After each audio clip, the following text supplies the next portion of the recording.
Tumulong sa pinsan sa pag-aalaga ng babuyan sa loob ng 2 taon. Gamit ang aking kakayahan, pinalaki ko ang 20 inahing baboy hanggang 200 baboy na pang-angkat. Ngayong taon, kumita ako ng 2 milyong neto. Ngayong taon, kumita ako ng 2 milyong neto. Ngunit sa katapusan ng taon, ibinigay lang niya sa akin ang 80,000. Ang trabahong ito sa pagpapakain ng baboy. Kahit aso ay kayang gawin ito. Tinitingnan ko ang notification sa cellphone ko na may 80,000 yuan na pumasok. Nakahawak ang mga daliri ko. Ngunit walang ingay o gulo. 2 taon na ang nakalipas, ang piggery ni Lin Jianjun ay nasa bingit ng pagsasara. 20 inahin ang nagkasakit ng blue ear disease. Yung iba ay namatay, yung iba ay may sakit. Ngayon, ganito ang sitwasyon. Ang tanging paraan ay ang magbawas ng mga hayop upang maiwasan ang pagkalugi. Kung hindi, lahat ng farm ng baboy ay masasangkot. Siya ang nakaluhod sa harap ng bahay namin, bitbit ang sigarilyo at alak. Humihingi sa akin. Ang pinsan kong nagtrabaho sa malaking grupo ng pagpapalaki ng baboy ng 2 taon. Bumalik para tumulong. Fengzi, kung babalik ka, 3% ng kita ang ibibigay ko sa'yo. Lalaki ang farm natin. Hindi kita kailanman pababayaan, bro. Naniniwala ako na magbitiw sa trabaho sa lungsod na may sahod na higit sa 1,000 bawat buwan. Bumalik ako sa mahirap na bundok na ito. Nakatira at kumakain malapit sa piggery. Sa isang maliit na barong na hindi umabot sa 10 metro kwadrado. Mahigit 700 araw at gabi. Nahirapan ang inahin sa panganganak. Magdamag akong nagbabantay para sa panganganak. Dumating ang African swine fever. Sa loob ng 7 araw, dinilaan namin ang lason. Matapang naming ibinalik ang babuyan mula sa bingit ng kamatayan. Gamit ang sariling binuong probiotic fermented feed. Bumaba ang ratio ng feed sa karne mula 3.2 hanggang 2.5. Mas malaki ang kikitain ng unang baboy ng higit sa 200 pesos. Ang biogas na galing sa resource recovery ng dumi. Hindi lang solusyon sa environmental issues, kundi nakatipid din sa malaking bayarin sa kuryente. Sa loob ng 2 taon, ang maliit na farm ng baboy na halos mag-collapse ay naging kilalang malaki sa pagtatanim sa bayan. Ngayong taon, 2 batch lang ng baboy na pinakain, kumita na kami ng 2 milyon. Pero pagdating ng panahon ng hati ng kita, ang 30% ng shares noon ay naging 80,000 na sahod na mahirap. Kapatid na si Jianjun. 2 taon na ang nakalipas, totoo pa ba ang sinabing 3% ng bahagi? Hahaha. Biro lang iyon. Akala mo seryoso ako. Ikaw, isang mahirap na bata. Kung hindi kita tinulungan, wala ka nang makain. Tapos makikipag-usap ka pa sa akin tungkol sa bahagi. Kung may isip, umalis na lang at dalhin ang pera. Sa susunod na taon, hindi mo na kailangan dito sa piggery. Si Chen Feng ay talagang tapat na bata. 2 taon siyang walang tigil na nagtatrabaho. At ang natanggap lang ay 80,000. Sobrang hindi patas. Si Lin Jianjun ngayon ang pinakamayaman sa nayon. Hindi mo siya dapat galitin. Sino ba ang walang pambili? Sila ang naglalabas ng pondo para sa palabas. Ako ay isang manggagawa lang. Kung magkano ang ibibigay, tatanggapin ko na lang. Walang sinuman ang lumabas at nagsabi ng patas na salita para sa akin. Kahit si punong barangay na si Lolo Wang ay nakatayo lang sa gilid na nakayuko ang mga kamay. Huminga siya ng malalim. Wala siyang nagsalita, ang mga magulang ko ay nakatayo sa likod ko. Nangangalit at nanginginig. Namumula ang mga mata, gustong makipagtalo. Nahila ko siya. Tumingin ako sa mukha ni Lin Jianjun na puno ng kayabangan. Ang plano ko sa isip ay nabuo na. Kaya 80,000. Nakuha ko na ang pera. Nagulat si Lin Jianjun saglit. Maliwanag na hindi niya inasahan na madali akong makumbinsi. Agad siyang humiti ng mas mayabang. Swerte mo at nakakaintindi ka. Dalhin mo ang pera at maghanap ng trabaho sa bayan. Huwag ka nang magpalaboy dito sa nayon. Ang pag-aalaga ng baboy ay hindi para sa mga katulad mong mahirap. Hindi ko na siya muling tinignan. Sabi ko lang ng malamig, kapatid Jianjun, tandaan mo ang 80,000 na ito ngayon. Pagkatapos ng 6 na buwan, pagsisisihan mo ito habang buhay. Pagkatapos kong sabihin ito, hinila ko ang mga magulang ko at umalis. Sa likod, narinig ko ang malalakas na tawanan ni Lin Jianjun at Li Juan. Habang naglalakad ang tatay ko, malalim ang kanyang buntong hininga. Fengzi, tatanggapin mo na lang ganoon. Yung 2 taon na paghihirap, sayang lang. Tumingin ako pabalik sa maliwanag na piggery. Ngumiti ako ng malamig. Hindi kakainin ng tatay ang kanyang paghihirap. May utang siya sa akin. Babalikan ko siya ng buo at may tubo. Akala niya hawak ko itong 8 na piraso. Kailangan kong lumabas at magtrabaho ng walang gana. Ngunit hindi ko alam na ang 80,000 na ito ay magiging simbolo ng aking pagkawasak. Pagdating ko sa bahay, isinara ko ang sarili ko sa kwarto. At binuksan ko ang notebook na puno ng datos ng pag-aalaga ng baboy sa loob ng 2 taon. Nakasulat dito ang bawat batch ng baboy at ang kanilang survival rate. Plano para proteksyon laban sa sakit at karne. Reseta ng fermented feed. At yung matagal ko nang hindi nagagawa. Kompletong plano para sa ekolohikal na pagpapalaki ng baboy. Sa farm ni Lin Jianjun, tinitingnan niya ang maikling panahon na kita. Kaya ayaw niyang mag-invest ng pera sa ekolohikal na sirkulasyong pagpapalaki. Pero ito ang magiging pangunahing kompetensya sa industriya ng pagpapalaki ng baboy sa hinaharap. Binuksan ko ang mapa. Nakatuon ang aking tingin sa kanlurang bahagi ng nayon. Yung abandonadong lumang mababang lupa. Yung lupain ay umaabot ng 20 ektarya. Mababang lupa ito. Sa tuwing umuulan, nagiging lawa ito. Ang tubig ay madilim at mabaho. Puno ito ng asul na algae. Hindi na makatanim ng mga pananim. Tawag ng mga tao sa nayon ay putik na lawa. Kahit libre, walang gustong kumuha. Nangangalaga na ng halos 5 taon. Sa mata ng iba, ito ay isang walang halaga na putik na lawa. Sa aking paningin, ito ay isang magandang lugar para sa ekolohikal na pag-aalaga ng baboy. Ang paghuhukay ng lupa ay maaaring gawing biogas pit at oxidation pond. Perpektong solusyon sa pinakamalaking issue sa kapaligiran ng pag-aalaga ng baboy. Ang bakanting lupa sa tabi ay maaaring gawing babuyan. Palibutan ito ng ryegrass at alfalfa. Gamitin ang nabubulok na dumi ng baboy bilang pataba. At gamitin ang lumaking damo upang pakainin ang mga baboy. Bumuo ng kumpletong siklo ng pagtatanim at pag-aalaga. At ang lupang ito ay malayo sa nayon. Walang alitan sa kapitbahayan. Mas mabuti ang mga kondisyon ng quarantine kaysa sa nayon ng 0 beses. Kinabukasan ng umaga, dala ko ang 80,000 yuan, diretso akong pumunta sa barangay hall. Nakita ni Kapitan Wang na nagulat siya sa akin. Bakit ka nandito? Tungkol sa nangyari kay Jianjun kahapon. Wala na akong magagawa. Ngayon, siya ang pangunahing nagbabayad ng buwis sa baryo. Sabi ng tito, hindi rin makakatulong ang salita niya.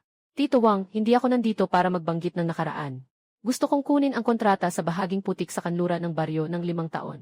Tingnan mo kung magkano ang renta. Ano, gusto mong kunin ang bahaging putik na iyon? Baliw ka ba, naapektuhan ka na ba ni Jianjun? Walang damo roon kahit isang peraso. Bakit mo ito binabalot? Kahit magbigay pa ng pera, walang tatanggap. Gusto kong magtayo ng piggery at mag-alaga ng eco-friendly na baboy. Tuwing umuulan doon, laging baha. Hindi pa nga makapagtayo ng pundasyon.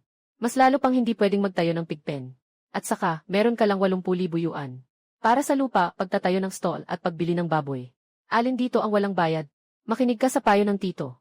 Huwag mong sayangin ang pinaghirapang pera. Tito Wang, alam ko na. Sabihin mo na lang kung magkano ang renta. Nakita ni Wang na matatag ang aking desisyon. Huminga siya ng malalim. Yung lupain na yan ay talagang walang silbi. Talaga bang gusto mong magbayad ng 1,000 sa 1 taon?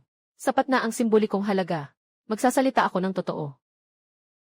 Walang pananagutan ang nayon. At hindi ka nila bibigyan ng kahit 1 sentimo. Sige, magbabayad ako ng 5 taon. Pipirmahan ko na ang kontrata. Naglagay ng pulang daliri. 1 beses na nagbayad ng 5 taon at 5,000 na renta. May natira pang 45,000. Ang balita ay parang may mga pakpak. Sa loob ng 1 umaga, kumalat na sa buong baryo. Nang pumunta ako sa tabi ng putik na lawa para tingnan ang lugar. May mga tao sa paligid na nakatingin at nagmamasid. Nagtuturo-turo. Sira na talaga, sira na talaga. Nagkakagastos ng 80,000 na dugot pawis sa isang putik na hukay, gusto pang mag-alaga ng baboy. Tama si Lin Jianjun. Yung batang to, utak niya ang problema. Kaya nga para lang siyang alagaan ng baboy. Walang kahit isang asong gubat ang pumupunta doon. At gusto pang mag-alaga ng baboy. Sa tingin ko, sa katapusan ng taon, lugi na siya ng husto. Sa gitna ng tao, dumating na sina Lin Jianjun at Li Juan. Nagmaneho siya ng Audi. Binaba ang bintana ng sasakyan. Tawang-tawa siya. Feng Zi, kung sa tingin mo ay masyadong mabigat ang 80,000 yuan, dadalahin kita sa lungsod para mag-enjoy at uminom. Bakit mo kailangan itapon ang pera dito sa putik? Kung talagang gusto mong mag-alaga ng baboy, tulungan mo si kuya. Magbibigay ako sa iyo ng 3,000 kada buwan. Kainin at matulog ka ng maayos. Jianjun, huwag mo na siyang pagtawanan. Gusto niyang maging boss ngayon. Pero hindi niya alam kung sa putik na ito. Makakabuo kaya siya ng gintong baboy. Hindi ko na sila pinapansin. Nakasuot sila ng mga pangbabaeng pantalon na umaabot sa dibdib. Pumasok sa malamig na putik. Sinusukat ang lalim ng tubig at ang lupain. Nagsusulat sa kanyang notebook ng bawat datos. Ang putik sa lawa ay itim at mabaho. Ang lamig ay umaakyat sa kanyang mga binti. Ngunit may apoy sa kanyang puso. Lin Jianjun. Akala mo kapag kinuha mo ang piggery, nakuha mo na ang lahat. Ang talagang mahalaga ay hindi ang ilang mga babuyan, kundi ang teknolohiya sa isip ko. Ito ay ang karanasan na nakuha ko sa loob ng 2 taon. Gaano ka man kayabang ngayon? Pagkalipas ng 6 na buwan, ganoon ka rin kadismayado. Habang hawak ko ang sukat, at abala sa putik, pawis na pawis ako. Isang puting pickup ang huminto sa tabi. Isang babae na nakasuot ng jacket at may nakatali na buhok. Ang lumapit. Kamusta? Ako si Suking, technician mula sa veterinary station ng bayan. Kaka-transfer ko lang dito sa ating bayan para sa mga bakuna. Ngayon ay naglalakad-lakad ako sa nayon. Narinig ko na may gustong magtayo ng ecological pig farm dito sa putik na lawa. Pumunta ako para tingnan. Napatigil ako sandali. Itinaas ko ang ulo, ang araw ay sumisilay sa kanyang mukha.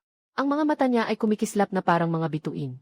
Hindi ko inaasahan na ang isang batang babae na hindi ko kilala ay magiging pinakamaasahang kasosyo ko sa pag-akyat sa tagumpay. Si Suking ay nakaluhod sa tabi ng pond. Kumuha ng kaunting puti. Inamoy ito sa dulo ng ilong. Tiningnan ko ang plano ng lugar sa aking kamay. Lalong lumalaki ang mga mata. Ang planong ito ay isang ecological cycle model ng pagsasaka at pag-aalaga. Mga kanalang tubig dagat, biogas pit, at mga lugar ng pagtatanim ng damo. Napakalinaw ng mga zone. Kahit ang mga quarantine zone ay nakatanda na. Nag-aral ka nito. Nag-aral ako ng aghampang hayop sa kolehiyo. Nagtatrabaho ako sa isang malaking grupo ng pag-aalaga ng hayop sa loob ng 2 taon. Umiti ako. Ibinigay ko sa kanya ang notebook sa kamay ko. Ito ang formula ng fermented feed na ginawa ko. At ang plano para sa pag-iwas sa sakit. Kasama na ang mga pamantayan sa pagtatayo ng piggery. Si Suking ay nag-iisa-isang nagbubukas ng pahina. Lalong lumalawak ang kanyang pagkagulat habang tinitingnan. Sa huli, biglang tumaas ang kanyang ulo. Ang planong ito, mas profesional pa kaysa sa mga standard na plano na ginagawa namin para sa retail investors. Sa aming kumpanya, lalo na ang formula para sa probiotic fermented feed. Kaya nitong bawasan ang ratio ng feed sa karne hanggang 2.5. Ito ay talagang hindi maisip ng mga maliliit na mamumuhunan. Ang kanyang pagkilala ay nagbigay ng init sa aking puso. Sa nakaraang 2 taon, tiningnan lang ni Lin Jae-jun kung tumaba ang mga baboy. Hindi kailanman nagmamalasakit kung gaano kahalaga ang aking teknolohiya. Ito ang unang pagkakataon. May isang tao na agad na naunawaan ang mga detalye ng aking plano. Nais ko sanang ipatupad ang modelong ito sa nakaraang babuyan. Dito ko sana ito ilalagay. Ngunit ang boss ay nakatuon lamang sa panandali ang kita. Ayaw mag-invest. Umiti ako ng may pighati. Nagsalita ako ng kaunti tungkol kay Lin Jae-jun. Nakatapos si Suking na nakakunot ang noo. Sobrang labis na ito. Ito ay pagnanakaw ng iyong teknolohikal na mga resulta. Pero mabuti na rin. Kailangan mong mag-isa para lubos mong maipakita ang mga benepisyo ng modelong ito. Na ito, nakatukod siya sa lupa. Habang may hawak na lapis at nagbabago sa aking plano.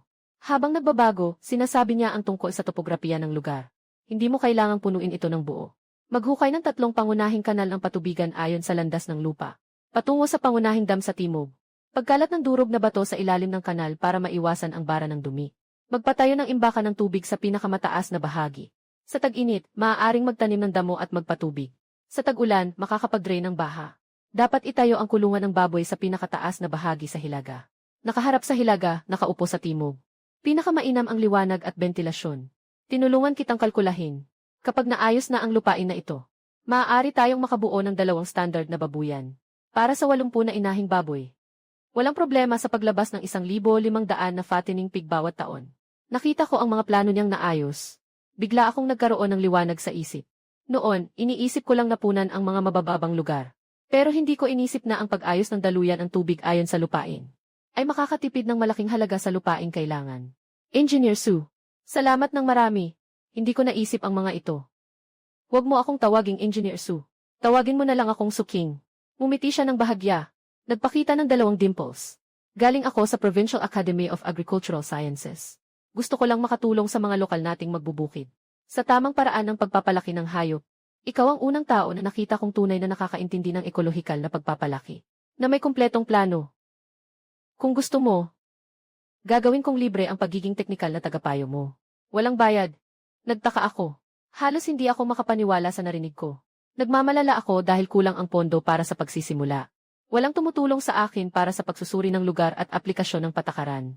Ang pagdating ni Suking, para talagang isang biyaya sa gitna ng hirap. Tutu. Siyempre, tutu. Itinuro ni Suking ang plano. Kung magtagumpay ang piggery mo, maging halimbawa tayo ng ecological farming sa bayan natin. Maaari ko ring gamitin ang kasong ito para magsulat ng papel at makakuha ng posisyon. Pareho tayong makikinabang. Tama. Ngayong taon, mayroong suporta para sa mga kabataang nagbabalik sa bayan para sa negosyo sa lalawigan. Mayroon ding espesyal na subsidyo para sa ekolohikal na pag-aalaga. Ang proyekto mo ay talagang akma. Tutulungan kita sa aplikasyon. Maaari kang makakuha ng hindi bababa sa 100,000 na walang interes na pautang. Mayroon ding libreng bakuna at mga kagamitan para sa proteksyon. Ang pangungusap na ito ay direktang nagbigay solusyon sa aking pinakamalaking problema. 80,000 na piso ang sapat para sa pagbili ng lupa. May natira pang 45,000. Kailangan ng mga babuyan bumili ng mga biik at pagkain. Lahat ay nangangailangan ng pera. Akala ko ay unti-unti lang akong makakagawa.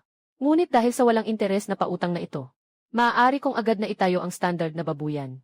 Noong hapon na iyon, nakatayo kami ni Suking sa tabi ng lawa ng buong 4 na oras. Lahat ng plano sa konstruksyon ng baboyan at ang proseso ng biosecurity sa drainage system ay na-finalize na. Bawat detalye ay pinili hanggang sa pinakamatindi. Pag malapit nang lumubog ang araw, uwi na si Suking sa bayan. Bago siya umalis, sinabi niya sa akin, "Bukas, ipapadala ko sa iyo ang mga dokumento para sa aplikasyon ng pulisiya. Handa ka na ba ng iyong gi at kontrata sa pag-aari? Sa makalawa, dadalhin kita sa bayan para ayusin ang mga papeles. Maaari itong maaprubahan sa loob ng 1 linggo. Talagang salamat sa iyo." Punong-puno ang puso ko ng pasasalamat.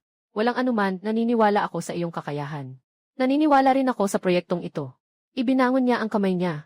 Sumakay siya sa pickup at umalis. Nakatayo ako sa tabi, habang tinitingnan ko ang masalimuot na plano sa kamay ko. Lalong tumitibay ang loob ko. Lin Jae-jun, akala mo makukuha mo lang ang babuyan at mapipigilan na ako. Hindi mo akalain kahit sa panaginip. Hindi lang ako may kasanayan. May suporta pa mula sa gobyerno at mga profesional na kasosyo sa teknolohiya. Nang nagmamalaki ka sa nayon gamit ang Audi mo, ako ay naglagay na ng binhi na magdudulot ng iyong ganap na pagkasira. Pag-uwi ko sa bahay, sinabi ko sa mga magulang ko ang tungkol sa aplikasyon para sa suporta. Sa wakas ay nakahinga sila ng maluwag. Alam na ni Nanay Feng na ikaw ay may kakayahan. Noon, talagang naapi ka. Kumakain ako ng itlog. Tumunog ang telepono. Si Lin Jae-jun ang tumawag. Punong-puno ng pang-uyam ang tono. Sabi ng baliw, narinig kong may nahanap kang babae mula sa istasyon ng hayop. Huwag kang magpaloko sa mga sinungaling. Anong alam ng babae sa pag-aalaga ng baboy? Makinig ka sa payo ko. Agad na alisin mo na yung putik na yan. Para magtrabaho ka para sa akin. Bibigyan kita ng dagdag na 500 piso sa sweldo. Kung hindi, sa katapusan ng taon mawawala ka na ng pera, hindi ka na makakain. Hindi na kailangan, Kuya Jae-jun. Hindi na kailangang mag-alala ka pa sa babuyan ko. Mas mag-alala ka na lang sa sarili mong babuyan. Sa Tagsibol, mataas ang kaso ng lamok na lumilipad. Lahat ng proseso mo sa pag-disinfect may butas. Baka mamatay lahat ng baboy mo sa huli. Pagkatapos sabihin ko yon, diretso na akong tinawagan. Ilagay ko ang number niya sa blacklist. Akala niya binabanta ako. Pero totoo ang sinasabi ko. Ang proseso ng biosecurity sa piggery niya ay lahat gawa ko. Bago ako umalis, wala siyang pakialam sa disinfection at preventive measures. Para makatipid, pati mga murang peking bakuna, ginagamit niya. Ang peak ng sakit sa simula ng Tagsibol ay ang kanyang unang pagsubok. At kailangan ko lang gawin ang aking bahagi. Hintayin siyang unti-unting malugmok. Katatapos lang ng 15 araw ng unang buwan. Naaprubahan na ang suporta ng bayan. 100,000 na walang interes na pautang para sa negosyo. Direktang pumasok sa aking account. At ang libreng bakuna at disinfectant mula sa tanggapan ng hayop ng bayan. 1 buong pick-up ang kinuha. Tinutupad ni Suking ang kanyang salita. Hindi lamang siya tumulong sa lahat ng mga proseso, kundi nakipag-ugnayan din siya sa engineering team ng bayan. Para itayo ang babuyan sa pinakamababang presyo. Nagtipon ang mga tao sa nayon para manood ng kaganapan. Tumingin sa dating madamong putik na lawa, na unti-unting nagbabago. Nabawasan na ang mga pang-aasar noon. Hindi akalain na ang putik na lawa ay talagang magkakaroon ng anyo. Tingnan mo, ang kanal na ito ay maayos na nahukay. Mas profesional pa kaysa sa babuyan ni Lin Jae-jun. Baka talagang makagawa ng pangalan ang batang ito. Nakarating ang mga salitang ito kay Lin Jae-jun. Agad siyang hindi makapagpigil. Ilang beses siyang dumating sakay ng Audi. Nakatayo siya sa tabi ng lawa na may masungit na mukha, nagmumura. Hindi ko siya pinansin. Alam kong nag-aalala siya. Natatakot siyang talagang itayo ko ang piggery. At agawin ang reputasyon ng mga malalaking nag-aalaga sa bayan niya. Mas natatakot na malaman ng mga tao sa baryo na ang kanyang dating piggery ay umunlad dahil sa aking teknolohiya. Hindi nagtagal. Dumating ang problema. Noong gabing iyon, kakatapos lang ng engineering team sa pundasyon ng babuyan at nailatag na ang plastic sheet. Naghahanda para sa susunod na araw ng pagbuhos ng semento. Nang dumating ako sa lugar ng maaga kinabukasan, bigla akong nagalit nang ang nakalatag na plastic ay sinira ng mga tao gamit ang gunting. Ang nahukay na kanal ay pinuno ng lupa at bato ng maayos. Ang tubig sa imbakan ay naubos na. Tiyak na may taong sinadyang gawin ito. Kahapon, nung umalis tayo, ayos pa lahat. Ninakaw pa ang kandado. Dumating na rin si Suking. Tinitingnan ang kalat na lugar. Nakakunot ang noo. Sobrang nasobra na. Kitang-kita na ayaw nilang ipatayo mo ang piggery. Maliban kay Lin Jae-jun, walang sinuman ang gagawa ng ganitong bagay. Alam ko naman kung sino ang gumawa nito. Kahapon ng hapon, pumunta si Lin Jae-jun sa lugar at umikot. Sabi niya na ang baboyan ko ay hindi kaaya-aya. Kailangan ko na bang ipagbigay alam ito sa pulis? Tumingin si Suking sa akin at nagtanong. Umiling ako. Walang kithi sa lugar. Walang ebidensya. Kahit mag-report ka, pwedeng hindi ma-record. Hindi talaga mahahanap ang tao. Sa kabaligtaran, maaring maantala pa ang trabaho. Alam ni Lin Jae-jun ang lahat ng ito. Kaya niya nagagawa ng walang takot. Hindi na kailangang mag-report. Lumuhod ako. Tumingin sa napunit na plastik na takip. At mumiti ng malamig. Gusto niyang ipagpaliban ang aking proyekto. Pero hindi ko papayagan. Akala niya, sa pagputol ng plastik at pagharang sa kanal, mahihirapan ako. Sobrang naive. Agad akong nakipag-usap sa mga manggagawa ng proyekto. Inayos muli ang pagkakasunod-sunod ng trabaho. Unahin ang pangunahing frame ng kulungan ng baboy. Kasabay nito, magpaplano ang mga manggagawa na muling magpahaba ng geomembran. Linisin ang kanal ng tubig. 2 grupo ang sabay na nagsimula ng trabaho. Habang ang tao ay nagpapahinga, ang makina ay hindi tumitigil. Lahat ay nagtutulungan ng walang pahinga. Mula umaga hanggang gabi, abala sila. 1 araw at 1 gabi lang. Naibalik na ang lahat ng nasirang lugar. Maging mas mabilis pa kaysa sa dati. Nang umaga, ang huling piraso ng plastik ay nailatag na. Tumingin ako sa bagong anyo ng lugar. Walang kahit anong alon sa aking puso. Ito ay simula pa lang para kay Lin Jae-jun. Habang mas gumagawa ka ng kalokohan, mas gagawin kong maganda at maayos ang piggery. Tinulungan ako ni Suking. Sa bawat sulok ng lugar, nilagyan namin ng high-definition night vision cameras. Hindi namin pinalampas ang mga gilid ng bakod. Nagre-record 24 oras at iniimbak sa cloud. Kahit pasirain ng tao ang pangunahing monitoring system, hindi pa rin matanggal ang video. Nakatantiyan na ako. Hindi basta-basta susuko si Lin Jae-jun. Tiyak na hindi lalampas ng 3 araw. Nagsimula nang kumalat ang mga chismis sa baryo. Narinig niyo na ba? Ang piggery ni Chen Feng ay nakatayo sa libingan. Napakalakas ng masamang enerhiya. Pinalaki. Ang mga baboy ay may mga mikrobyo. Kapag kinain, magkakasakit. At saka, ang mga inangkat na piglet niya ay may sakit. Mula sa ibang lugar. Narinig ko may African swine fever. Huwag sanang mahawa ang lahat ng baboy sa buong nayon. Narinig ko na ang kanyang piggery ay hindi tumutugma sa mga pamantayan ng biosecurity. Kapag sumabog ang peste ng baboy, lahat tayo sa nayon ay magdurusa.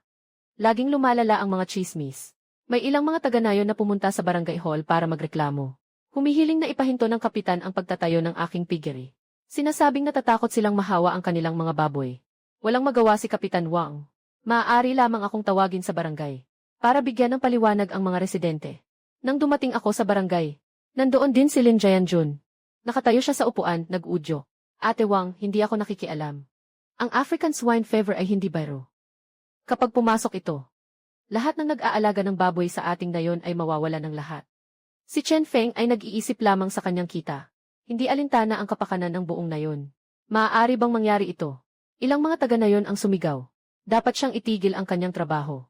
Hindi siya dapat mag-alaga ng baboy sa nayon. Tinitingnan ko ang mapagmataas ng ngiti ni Lin Jae-jun. Nakangiti ng malamig. Malakas na ibinagsak ang isang bundok ng dokumento sa mesa. Jae-jun, sinabi mong may problema ang babuyan ko. May butas sa mga hakbang sa pag-iwas sa sakit. Sige, tingnan mo muna. Itong dokumento na may tatak ng Bureau of Animal Husbandry ng county na pumasa sa inspeksyon ng mga hakbang sa pag-iwas sa sakit sa babuyan. At meron ding sertipiko ng kaligtasan sa hayop na sumusunod sa pambansang pamantayan. Mas mataas pa nga kaysa sa karamihan ng mga babuyan sa bayan. Sa akin pong babuyan, may quarantine zone, disinfectant pool, at treatment room na walang masamang epekto. Kompleto po. Lahat ng proseso ay nasuri na ng ahensya ng hayop sa lalawigan. May kompletong dokumentasyon, legal at saka naaayon sa batas. Kumuha ako ng isa pang stock ng mga dokumento. Ipinagpag ko ito sa harap ni Lin Jae-jun. Ngunit si Jae-jun, ang iyong piggery, noong nakaraang taon ay pinagmulta ng county. Dahil hindi umabot sa pamantayan ng kapaligiran. Hanggang ngayon ay hindi pa naayos ang biogas pit. Direktang paglabas ng dumi. Mas magulo pa ang mga tamang proseso ng pag-iwas sa sakit. Maaari mo bang ipakita ang mga tala ng disinfection at mga tala ng bakuna? Noong nakaraang buwan, yung mga peking bakuna na binili mo mula sa ibang lugar. Matapos mong ibigay sa mga baboy. 3 fattening pig ang namatay. Akala mo ba hindi alam ng mga tao sa baryo ito? At saka yung chismes mo sa baryo, na ang baboy ko ay may African swine fever. Ayon sa batas sa pagsugpo ng hayop, ang pagpapakalat ng chismis tungkol sa sakit ng hayop ay may kaukulang legal na pananagutan.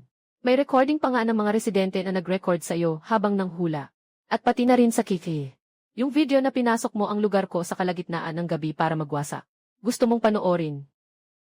Paglabas ng linyang ito, biglang nagmukhang masama ang mukha ni Lin Jae-jun. Biglang siyang tumayo mula sa upuan. Punong-puno ng takot ang mata niya. Hindi niya inasahan na nakuha ko hindi lang ang lahat ng legal na papeles, kundi pati ang ebidensyang nagsasalita siya ng kasinungalingan. Kahit ang ginawa niyang sirain sa gitna ng gabi ay naitala ko rin. Biglang tumahimik ang mga taga-baryo na nag-iingay sa paligid. Nagbago rin ang tingin nila kay Lin Jae-jun. Tumingin si Kapitan Wang sa mga dokumentong may pulang selyo. Tumingin din siya kay Lin Jianjun na mukhang napakaputla. Malalim siyang huminga. Jianjun, sobra ka nang nagwawala. Kumpleto ang mga papeles ng babuyan ni Chen Feng. Legal at ayon sa batas. Kung muling manghula at magdudulot ng gulo ka, hindi ka kami patatawarin sa nayon. Bumuka ang bibig ni Lin Jianjun. Ngunit walang lumabas na salita. Nagmamadali siyang umalis sa barangay hall. Hindi man lang lumingon. Habang tinitingnan ang kanyang pagtakbo palayo. Wala akong naramdaman ni katiting na alon sa puso. Ito ay unang beses na tinamaan. Marami pang susunod na naghihintay sa kanya. Mas mabilis ang progreso ng pagtatayo ng babuyan kaysa sa inaasahan ko. Sa katapusan ng Marso, ang 2 standard na babuyan ay matatapos na lahat. Dumating ang mga lider ng tanggapan ng hayop ng bayan para sa inspeksyon. Agad nilang itinakda ang aking babuyan. Bilang modelo ng ekolohikal na pagsasaka sa bayan. Kailangan din na ipalaganap ang aking modelo sa buong bayan. Tumulong si Suking na makipag-ugnayan sa 2 breeding farm sa bayan. Doon ay may purong lahi ng malalaking inahing baboy at durok ng mga barako. Malinaw ang linya ng lahi. Matibay laban sa sakit. Mabilis ang paglaki. Ito ang pinakamahusay na uri ng fattening sa bansa sa kasalukuyan. Mas mahalaga pa rito. May suporta mula sa lokal na pamahalaan para sa pagbabalik-tanaw sa negosyo sa breeding farm. Maaaring mangutang ang mga kwalipikadong mag-aalaga ng hayop para makakuha ng mga supling. Magbabayad na lang kapag naibenta na ang baboy at nakakuha ng kita. Walang interes na kailangang bayaran. Noong araw ng pagpirma ng kontrata, kasama ko si Suking nang pumunta kami sa breeding farm. Tiningnan ng manager ang aking plano sa pagpapalaki at ang sertipiko ng kalusugan. Agad niyang pinayagan na utangin ito sa akin. 1-0 purong lahi na inahin. 2 lalaking durok na baboy. At 50 na mga piglet na nakawin. Kabuang halaga ay halos 200,000. Maghihintay tayo hanggang sa matapos ang taon para sa pagbebenta ng baboy. Noong araw na dinala ang mga baboy sa baryo ng Zuko. Naging abala ang buong baryo. Isang sunod-sunod na mga espesyal na sasakyan na nagdadala ng mga piglet. Dahan-dahan akong pumasok sa aking piggery. Nakatayo ang mga taga-baryo sa harap ng piggery. Tinutukso ang mga dekalidad na baboy. Nakatitig sila sa mga ito. Diyos ko, ang mga baboy na ito ay sobrang aktibo. Mas maganda pa kaysa sa mga baboy ni Lin Jianjun. Narinig ko, puro lahi ang mga ito. Isang inahing baboy ay nagkakahalaga ng mahigit sa 10,000. Si Chen Feng ay talagang nagtagumpay na. Ang mga salitang ito ay umabot kay Lin Jianjun ng walang palya. Nakatayo siya sa pinakahuli ng tao. Tinitingnan ang 2 uri ng baboy sa farm. Puno ng inggit at takot ang kanyang mga mata. Ang mukha niya ay kasing itim ng ilalim ng kawali. Mas alam niya kaysa sinuman kung ano ang ibig sabihin ng mga dekalidad na baboy na ito. Kapag opisyal lang nagsimula ang aking piggery, may 2 paraan na may teknolohiya. May suporta mula sa gobyerno.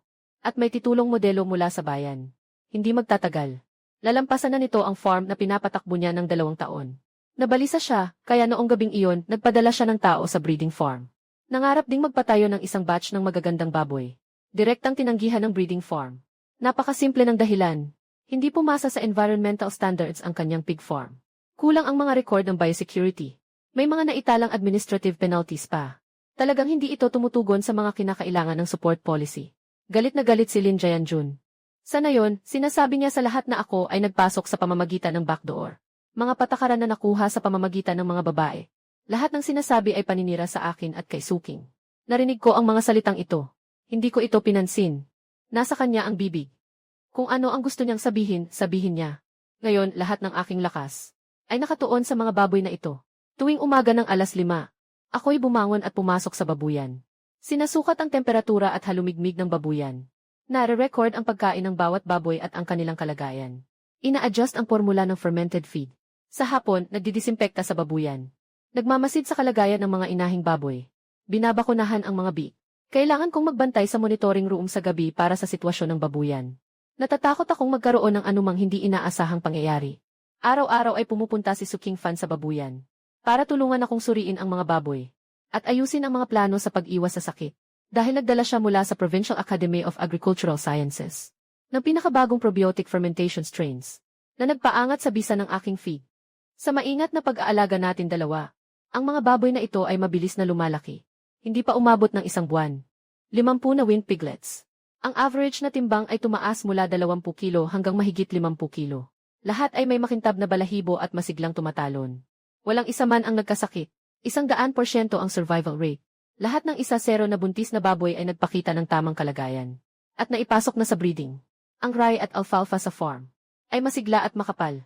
Gamit ang fermented na baboy dung upang maging pataba. Ang damo ay tumutubo ng mataas at makapal. Kinukuha, pinaputol at hinalo sa pagkain. Hindi lang nakatipid sa malaking gasto sa pagkain. Mas pinabuti pa ang kalidad ng karne ng baboy. Mas mataas ang lean meat rate. May dalang sariwang amoy ang karne. Ganap na naipatupad ang aking modelo ng ekolohikal na siklo. Sa kabilang panig, nagsimula nang magkaroon ng problema ang piggery ni Lin Jianjun. Pagkatapos ng tagsibol, tumaas ang temperatura. Ito ang panahon ng mataas na insidente ng sakit. Matapos akong umalis, wala siyang pagpapahalaga sa mga hakbang sa pag-iwas at disinfection. 3 araw na nangingisda, 2 araw na nagpapahangin. Para makatipid, bumili siya ng peking bakuna. Dahil dito, ang mga baboy sa kanyang farm ay unti-unting nagkaroon ng ubo at lagnat. Maraming mga fattening pig ang bigla na lang namatay. Kumonsulta siya sa veterinaryo. Sinabi nitong may kasamang impeksyon ang blue ear disease. Uminom ng gamot pero wala namang silbi. Lalong dumadami ang mga patay na baboy. Nabahala siya. Nangahas pa siyang dumaan sa aking babuyan para maghanap. Pinayagan ko siyang tumulong sa kanya. Noong araw na iyon, abala ako sa paghahalo ng feed sa fermentation room. Pumasok siya na may ngiti sa mukha. May dala pa siyang sigarilyo sa kamay. Noon, hindi kanya sinasaktan, bro. Malaki ang pasensya mo. Huwag mo na siyang pakialaman. Ang asawa ko ay nagluto ng manok na sabaw. Pupunta kami sa bahay niyo mamaya. Sabay mo na rin akong tulungan sa piggery. Palaging namamatay ang mga baboy. Wala na akong magagawa pa. Tinitigan ko ang mapagpanggap niyang mukha. Naramdaman ko lang na nakakatawa. Noong una, binawasan niya ako ng bahagi sa kita. Tinutokso niya ako na kaya kong mag-alaga ng aso. Hindi niya naisip na mangyayari ito ngayon. Sa gitna ng gabi, sinira niya ang lupa ko. Nagsinungaling siya na ang baboy ko ay si Worm. Hindi niya naisip na mangyayari ito ngayon. Pasensya na. Kuya Jianjun, wala akong oras. Hindi ko nga naitaas ang ulo ko. Patuloy lang sa paghahalo ng pagkain. Ang dami ng baboy sa farm ko. Hindi ako makaalis. Saka, ako lang naman ay tagapagpakain ng baboy. Ano bang alam ko sa teknolohiya? Mas mabuti pang maghanap ka ng iba. Biglang nanlumo ang mukha ni Lin Jianjun. Nakatayo siya sa lugar na iyon, hindi makapagsalita ng kahit isang salita. Matagal na panahon ang lumipas. Nang makaalis siya, nagingit-ngit na sinabi ang pangalan ni Chen Feng. Huwag kang masyadong mayabang. Ano bang espesyal sa kaalaman mo sa pagpapalaki ng baboy? Wala namang kahalagahan iyon. Hindi ako naniniwala na kapag iniwan kita, hindi na mabubuhay ang aking babuyan. Pagkatapos niyang sabihin iyon, matigas niyang inihagis ang sigarilyo sa lupa. Lumiko siya at umalis. Tumingin sa kanyang likod na puno ng galit. Nakangisi ako ng malamig. Talaga namang hindi mabubuhay ang iyong babuyan kapag iniwan mo ako. Akala mo ba ang pagkamatay ng ilang baboy ang pinakamasamang resulta? Hindi mo akalain na ang tunay na sakuna ay naghihintay pa sa likod.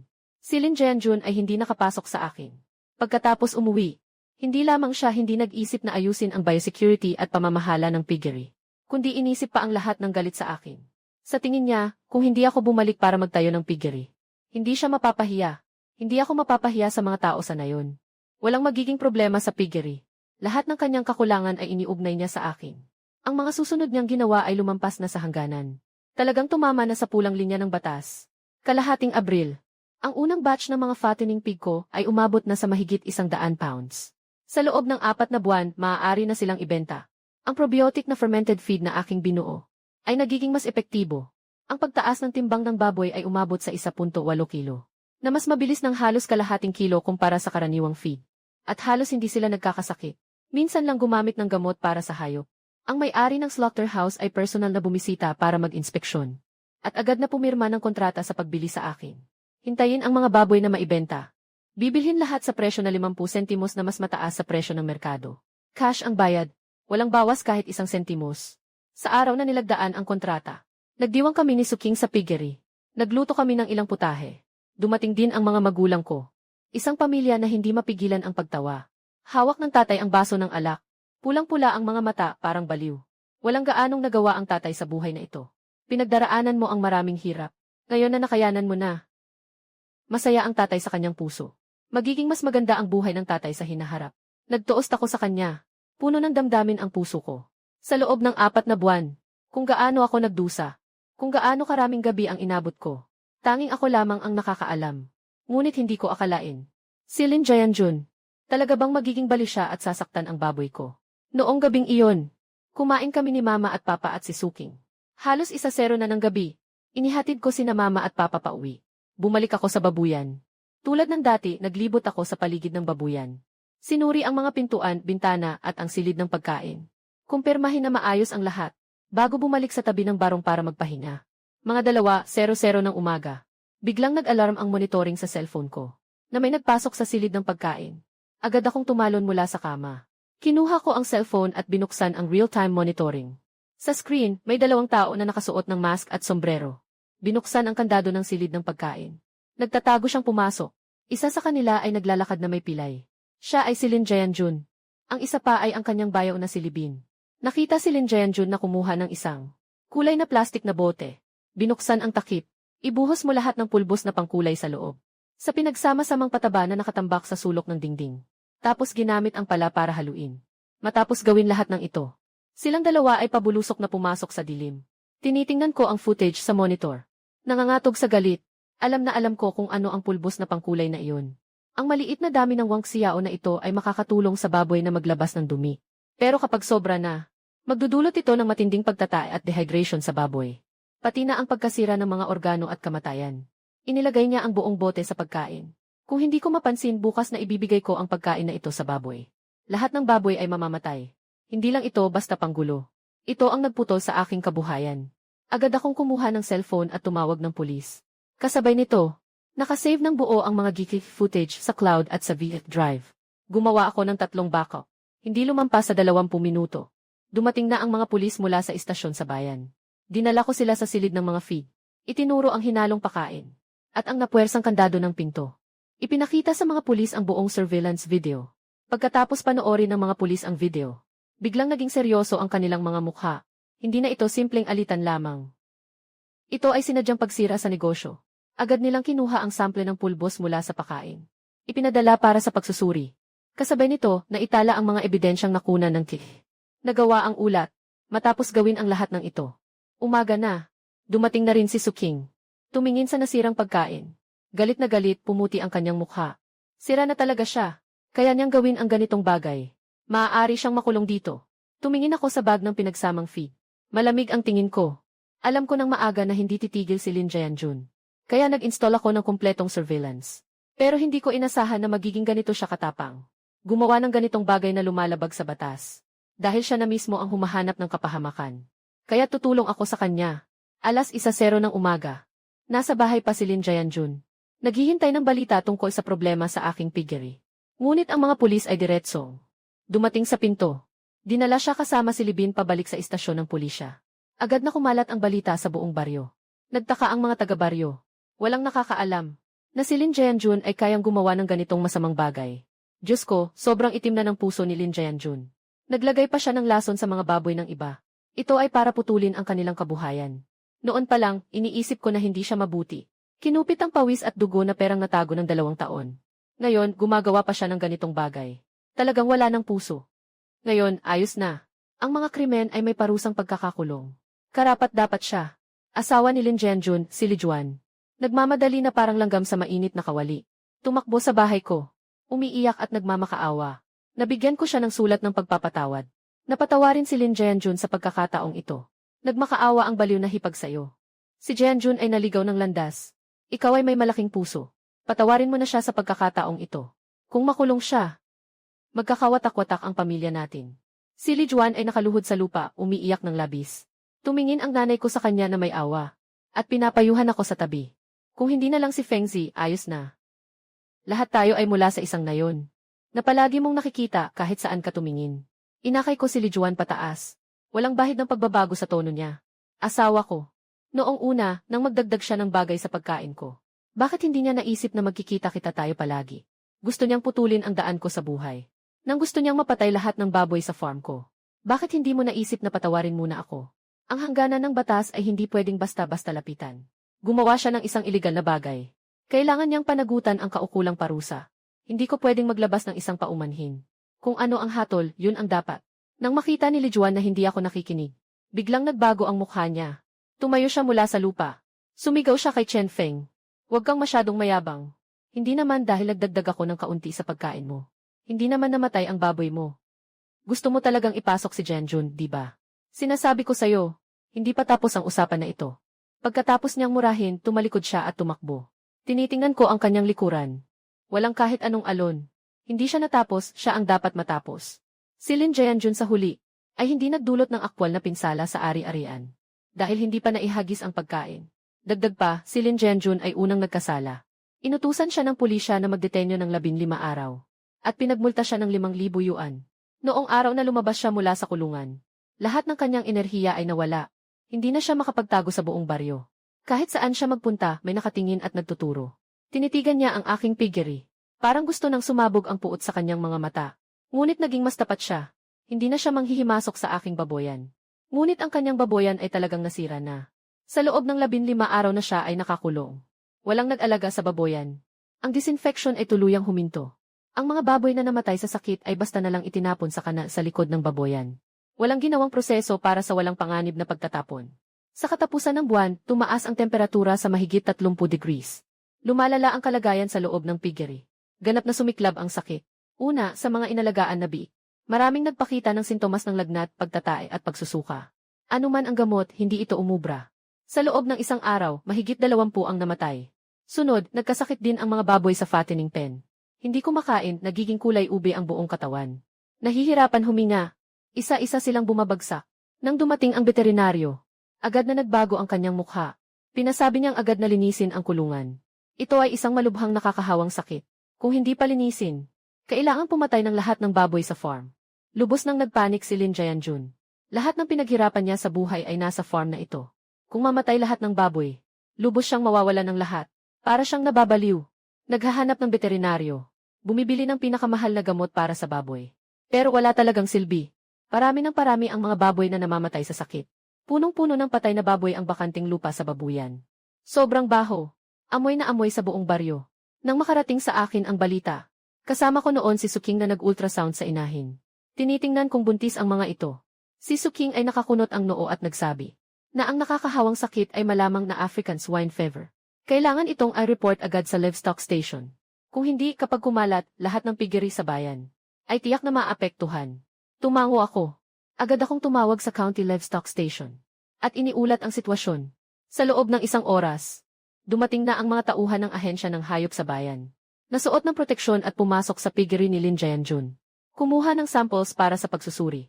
Sa hapon mismo, lumabas na ang resulta ng pagsusuri. Positibo sa African swine fever virus. Ito ay isang uri ng sakit na pangkalikasan sa mga hayop ayon sa bansa. Kapag natuklasan, dapat agad na patayin ang buong kawan at dispose ng maayos. Kailangang is-disinfect ang buong piggery. Hindi maaaring mag-alaga ng sobra sa loob ng 3 buwan. Nang ibigay ng mga tauhan ng biosecurity ang abiso. Sa pagpatay kay Lin Jianjun, siya ay bumagsak sa lupa.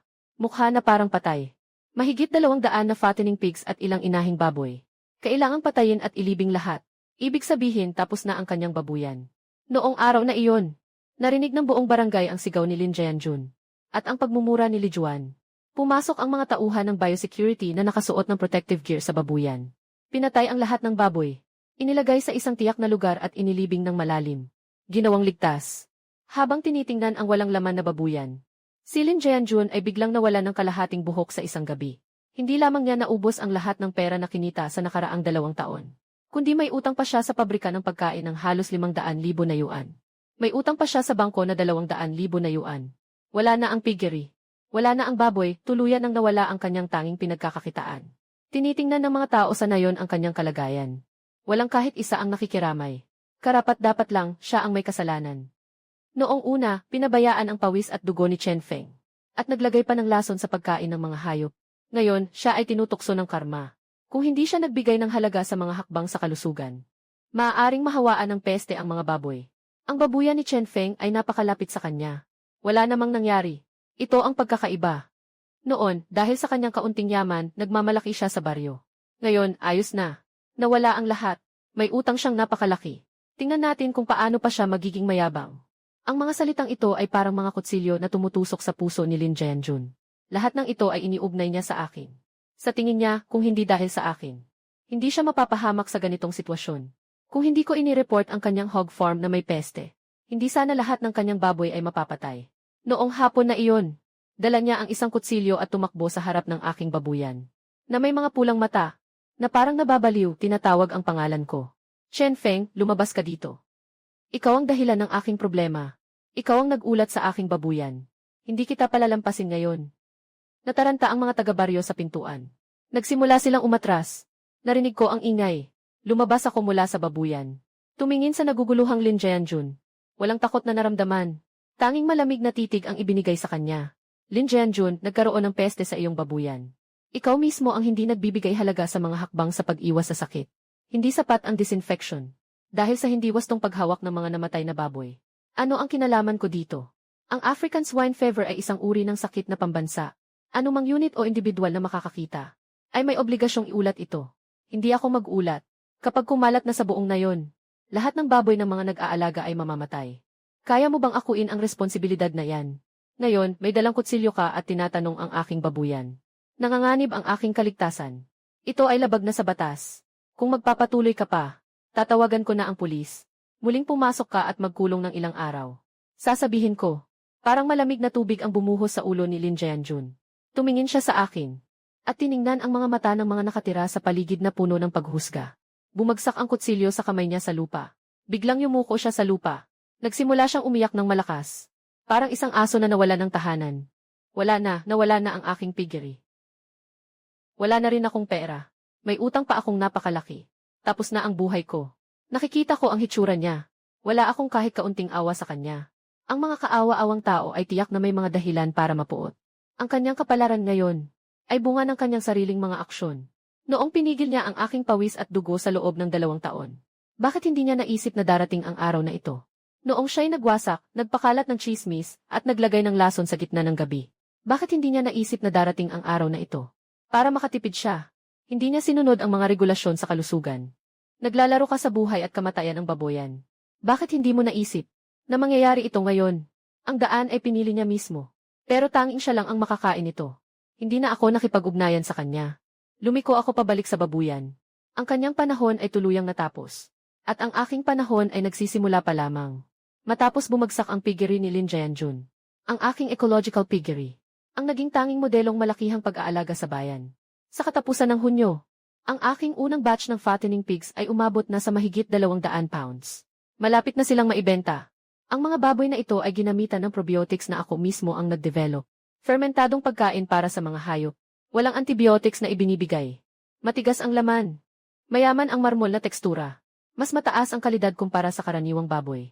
Ipinadala ni Sukin ang sample ng karne sa Provincial Academy of Agricultural Sciences para sa pagsusuri. Sa araw ng paglabas ng resulta ng pagsusuri, pareho kaming sobrang excited. Lahat ng mga pamantayan ng karne ng baboy ay mas mataas kaysa sa pambansang pamantayan ng berdeng pagkain. Ang lean meat rate ay umabot sa 65%. Ang lean meat rate ay umabot sa 65%. Ang nilalaman ng unsaturated fatty acids ay 30% na mas mataas kaysa sa karaniwang karne ng baboy. Ang nilalaman ng unsaturated fatty acids ay 30% na mas mataas kaysa sa karaniwang karne ng baboy. Ganap na nakamit ang pamantayan ng high-end na ecological na karne ng baboy. Hawak ang ulat ng pagsusuri. Direkta akong nakipag-ugnayan sa pinakamalaking high-end na fresh food chain sa lungsod. Supermarket Pioneer. Ang pangunahing produkto nila ay mga high-end na organic ingredients. Mayroon silang 10 tindahan sa buong probinsya. Napakataas ng kanilang pamantayan pagdating sa kalidad ng baboy. Ang procurement director mismo ang nanguna sa kanilang team. At nagmaneho papunta sa aking babuyan. Pagsusuri sa lugar. Sila ay nag-aral mula sa kapaligiran ng babuyan, formula ng pagkain, at proseso ng pag-iwas sa sakit. Hanggang sa pagproseso ng dumi at siklo ng pagtatanim at pag-aalaga. Maingat na sinuri ng buong araw. At nagpatay ng isang baboy sa lugar. Tiningnan ang kalidad ng karne. At agad na nagdesisyon. Ginoong Chen, ang kalidad ng iyong eco-friendly na baboy ay ang pinakamaganda na nakita ko. Mas maganda pa kaysa sa baboy na kasalukuyan naming pinagtutulungan. Kukunin namin ang 150 na fattened na baboy na ito. Timbang ng buhay na baboy. 18 pesos bawat kilo. Mas mababa ng 3 pesos sa presyo sa merkado. Cash ang bayad. Walang bawas kahit 1 sentimo. 18 yuan bawat kilo. Biglang nanlaki ang aking puso. Na mabilis na nakalkula ko ang isang bilang. 150 baboy, average na 220 kilo bawat isa. Kilo ay 18 yuan. May bebenta na ang bawat isa. Malapit sa 4,000 yuan. Ang kabuang benta ng 150 baboy ay aabot sa 600,000 yuan. Bawasan ang gasto sa paggawa ng pagkain para sa mga bik. Mayroon tayong higit sa 300,000 na kita. Itong batch ng baboy. Nakuha ko na ang lahat ng naunang puhunan. At kumita pa ako ng mahigit 100,000. Kung walang problema, pumirma tayo ng kontrata sa presyong ito. Pinipigilan ko ang aking kasabikan. Agad akong pumirma ng kontrata sa pagbili kasama ang direktor ng procurement. Kinabukasan, nakaparada ang mga refrigerated truck mula sa Vanguard. Papunta sa aking babuyan. Nakauniporme ang mga manggagawa. Hinahatid nila ang mga malalakas at mataba na baboy sa mga espesyal na sasakyan pang transport. Diretso nang pumasok sa aking account ang 600,000 na bayad. Habang tinitingnan ko ang mahahabang numerong nasa online banking. Nakatayo ang mga magulang ko sa tabi, nanginginig sa sobrang saya. Ang nanay ko ay may namumugto ng mga mata at patuloy na pinapahid ang luha. 2 taon ng paghihirap, 4 na buwan ng pagsubok. Lahat ay nagbunga. Ang malamig na sasakyan para sa mga baboy. Isang sasakyan pagkatapos ng isa pa ang lumalabas mula sa piggery. Nang dumaan sa nayon, ang buong nayon ay naguluhan. Nakatayo ang mga taga-nayon sa tabi ng daan. Tinitingnan ang mga malamig na sasakyan na may logo ng Xianfengli. Nakatitig sila sa mga ito. Diyos ko, 18 yuan bawat kilo. Mas mataas ng 3 yuan sa presyo sa merkado. Ang batch na ito ng baboy ay naibenta ng 600,000. Talagang kumikita ng malaki si Chen Feng. Ang baboy na ito ay direktang pumapasok sa mga high-end na supermarket sa lungsod. Ito ay pagkain ng mga mayayaman. Noong una, si Lin Jianjun ay nagbebenta ng baboy at humihingi ng mas mababang presyo mula sa slaughterhouse. Kung ikukumpara, talagang napakalayo ng agwat. Sino ang makakapag-isip noon na ang dating walang silbing putik na lawa ay naging ginto ngayon? Talagang may talento ang batang si Chen Feng. Nakatayo rin si Lin Jianjun sa gitna ng tao. Tumingin sa mga sasakyang may malamig na kadena na dumaan sa harap niya. Tumingin habang nakikipagkamay at nagtatawanan kami ng direktor ng pagbili. Parang nawala ang kanyang kaluluwa. Mukha siyang patay na abuhin. Dati niyang pinagtawanan ako sa pag-aaksaya ng pera sa putik. Pinagtawanan akong isang mahirap na batang walang alam kundi ang mag-alaga ng baboy. Ngunit ngayon, sa loob lamang ng 6 na buwan, nagawa kong makamit ang mga bagay na hindi niya maaabot sa buong buhay niya. Matindi ang pagkakalagay sa paa. Ang pride niyang Audi ay nakikita na napakakwento sa harap ng cold chain na sasakyan.